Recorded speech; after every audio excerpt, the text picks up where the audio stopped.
What can you say about you that'll make everyone feel sorry for you in a moment? My dad was shot and hanged during the Balkan War. I found out by seeing a photo of him in that condition after he had been missing for some months. Oh frick. D. I am so sorry. My dad died of cancer when I was 11. My mum died of cancer when I was 18. Her funeral was the day before my sister went to uni. In between before these times I've lost pretty much every other family member, so it's me, my sister and brother. My twin brother and only sibling committed suicide, and I had to drive an hour to my parents' house to tell them. When we got there, they were out to dinner with friends, so I had to call them and tell them to come home right away. Man, that sucked. I started having a panic attack walking to their door, and almost collapsed in the driveway. Thank goodness for my husband. My brother committed suicide. Also, I was 16 at the time. One of the most earth-shattering moments of my life. That was almost 7 years ago. 10 months ago I lost another brother, this time to a massive heart attack. He was only 35. It's been a rough year. My dad pimped me out for drugs when he couldn't afford more and couldn't cook it himself, and sodomized raped me repeatedly through the years. It stopped when I was about 10 though. His parents, my grandparents, are asking how to get into contact with me so they can reunite us to start the healing process, yet do not believe I was sexually abused because I'm a boy. Some people forgive, but some people, like myself, would give a huge finger to my family and start over. You deserve a better life and better people.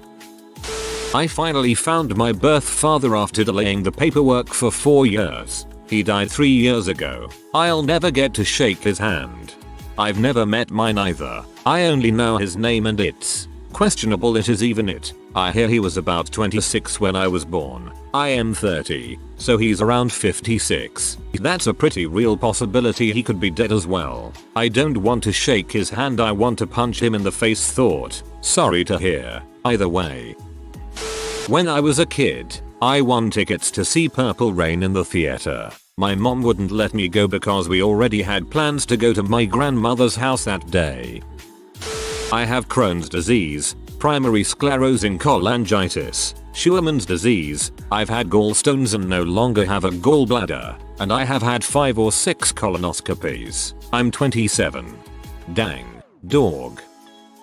When I asked my wife of 20 years if she ever loved me, she replied, very matter-of-factly, number, we have a child together. I'm pretty sure I'm not the biological father. I stay for my son, because he has a stable, happy life. My wife and I never fight. The only thing he asks for is a sibling, which, for various reasons, he can never have, and it breaks my heart. These are things I cannot avoid thinking about every single day. Don't burn yourself to keep others warm. Seriously though, I'm sure your son would be happier with a father who respects himself more than he would with you and your wife together. I'm having diarrhea as I'm typing this. At least you'll be able to get a run on with your comments.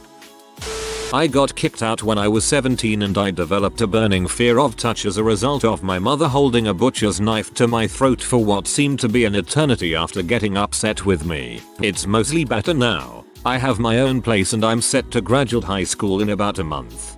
I had a girlfriend who pretended this very thing has happened to her, except not to her mother but a friend who was holding the knife. So her fear of touch was why she didn't want to hug, hold hands, do anything intimate with me. Turns out she just found me a bit repulsive and hated me but wanted to see how in love I could get with her because she is fascinated by psychology.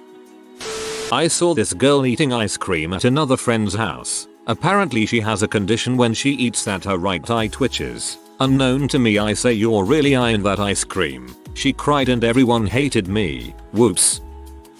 I was a stay-at-home dad for my first marriage. When my daughter was 2 I got a divorce and thanks to the judge's opinion a father should not be the primary custodial parent. So my experienced wife who is bipolar and depressive has custody and for the past 7 years has avoided the law and any forms of contact. I have not seen my daughter since she was almost 2. I fear that she has been raised to hate me and I'll never get to prove to her. I just had to put down my dog yesterday. I've had her for the past 11 years. I'm sorry. The pain will mellow into a sweet sadness in a while and you will remember the happy times more than yesterday. You will always feel a little sad when you think of him or her, but it's a good thing. It's proof that you loved and were loved. My biological mother physically abused me until my parents divorced when I was 7. Then my stepmother did the same thing plus verbally degraded me every day. Now I can't even look people in the eyes.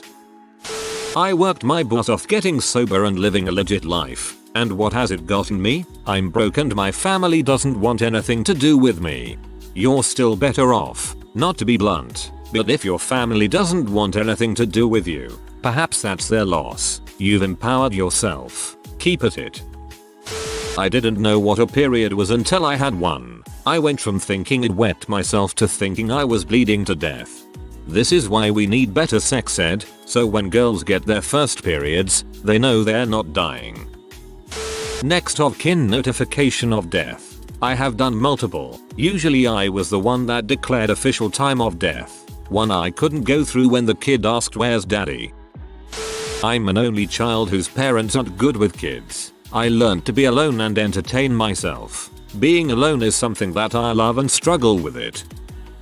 I have a lot of first world problems that are adding up to make me feel like crap, but I know they're FWP so I don't think they're valid compared to people who have real issues. Here it goes anyway. I'm in law school and in a wheelchair so I live at home because the accessible housing here is super expensive. I got a great scholarship so it's a conscious decision to save as much money as I can now so I can try to move to a better place when I'm done. The downside is I have essentially made no friends and have a DOA social life which is kinda new for me. Not terrible but I'm lonely sometimes. Rewind to a week ago. I did an appellate argument and did a great job on it. So good my professor emailed me saying I should try out for one of the prestigious advocacy teams. I wasn't really keen on it before the email but I did like the thought of finally being acknowledged here and the public speaking bug has come back after the argument. I didn't get in and I didn't realize how much I wanted this until getting rejected. I feel like crap today. I'm a mediocre student. I have no friends. I haven't gotten laid in almost 3 years and that's not liable to change for a while. Maybe 7 people in this whole building know my name. And they only know me because I'm in a wheelchair which makes me feel like a charity case. I feel like I barely exist.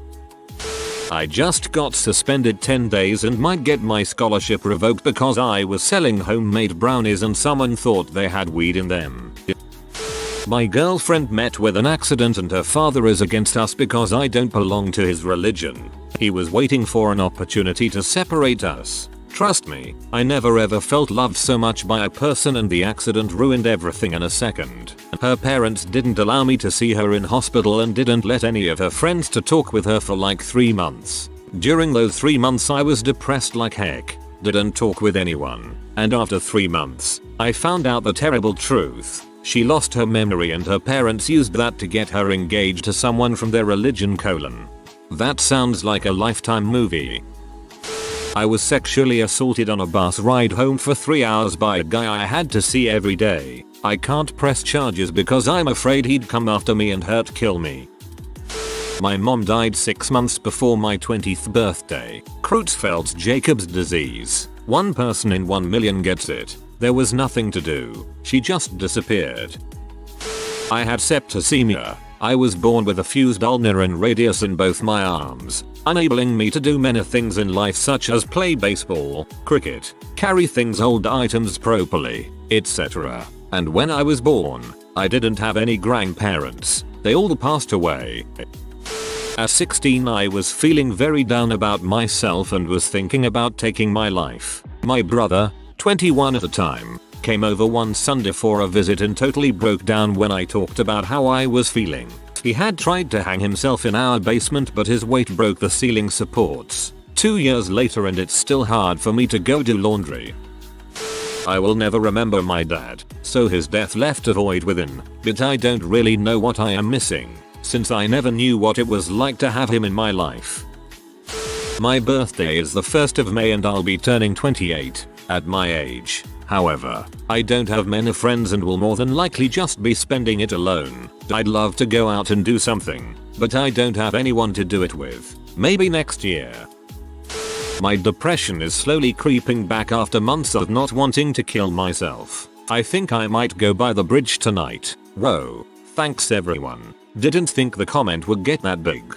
Been at the bridge myself. Twice. Don't go. Talk to someone. Anyone. Even a stranger. Just don't go. Normally when I say that I'm adopted, it gets the usual feels, but when I tell people that my adopted father was shot before I got to meet him. From the time I was 5, I was taught the dangers of smoking. I pleaded with my parents for years to stop smoking. They didn't listen. 2 packs a day, each. My mom died of lung cancer in 2009, when I was 21, and my dad has lung cancer now and will be dead in, at best, 2 years. A lot of people here are exposing sore wounds and a lot of you people are laughing at them. Some of you make light jokes that everyone can laugh at, but others are straight up laughing at others' losses. Take a second and think about how frick that is. Up's wife died? That's so funny. Hey OP, your soulmate is dead. Isn't that funny? Frick you. Frick the people who upvoted you. Frick the people who commented with positive reactions. Reddit. I know you can be messed up sometimes, but do you ever stop to consider other people's lives? I have a rare, chronic form of leukemia. I'm in remission now, but it could come back at any time. And statistically, it does. Yay. I'm kind of a complete failure. I got into a good university for a subject I want to do, but am now completely ruining any chances I have of doing what I want to do. I have depression, generalized anxiety disorder, and OCD leaning heavily towards the obsessive. I want to do research in neuroscience to help people like me and hopefully to figure out why people feel like this. But my grades are really terrible. And last week I broke something at the lab I worked at because of lack of sleep, and they told me that I should stop working there for now. I can't concentrate or motivate myself off my bed most of the time, and everything seems so pointless, like I'm wasting all of my time. Half of me acknowledges these problems, but the other half thinks I'm just lazy. Nothing seems to be worth it, though. I wish my reaction to things was more than passive sadness. I attempted to kill myself earlier this week by swallowing a bottle of sleeping pills and antidepressants along with other assorted medicines. I forced myself to vomit it up a few minutes later. I'd like to think I had an epiphany, but the only real reason is that I had library books to return. I haven't told anyone, not even my girlfriend, who knows everything about me, and the worse I feel, the more I feel my problems are invalid. Even now, I feel crappy because there's someone here whose father shot him and he's blind, but who's brave enough to continue. I don't know what to do anymore. I'm blind. I've recently begun to lose my hearing too, and hearing aids don't seem to help. I'm freaking terrified. If I go completely deaf, that's it. I don't want to live like that. I just can't imagine how lonely that life would be. And what the frick would I do for fun? No music, no internet, no listening to TV shows. Frick. There'd only be 1 or 2 people in my life who I could actually communicate with. My parents and I have started learning this sort of sign language for blind deaf people. I wouldn't be able to work. I'd just be a burden on my family, and my parents aren't going to be around forever. Once they are gone, I don't want to end up in one of those group homes for people who can't take care of themselves. HIV plus since 1981. Insulin dependent diabetic since 2005, left leg amputated in 2011 from cardiovascular disease. So far, all of those things that happen to people, you don't deserve that, and I am sorry that you have to deal with it. I just realized how good I have it. Even though I had severe depression for years, I battled it and I am luckily now over the reason. Working out helps. For the people who are depressed. I was an abandoned drug exposed baby who got beat by my adopted father when I was young.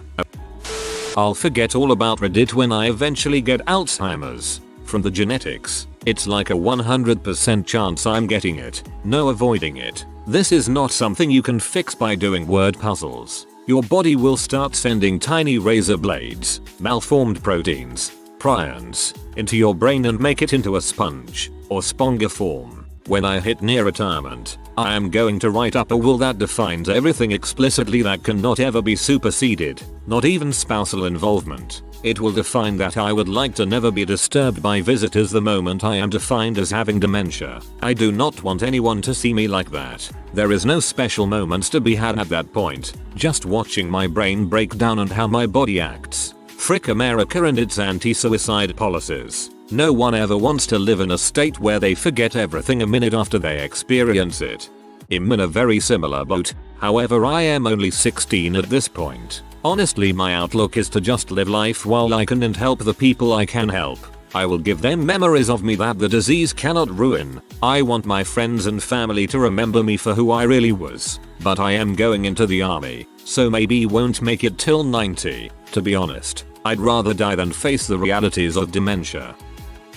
If you are new to the channel, you can subscribe. I publish new videos every day.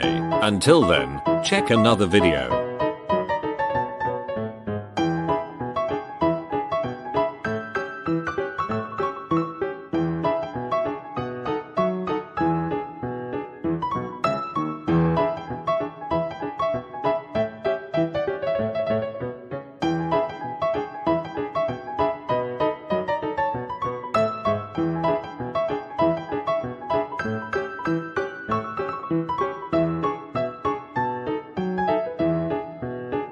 Bye for now.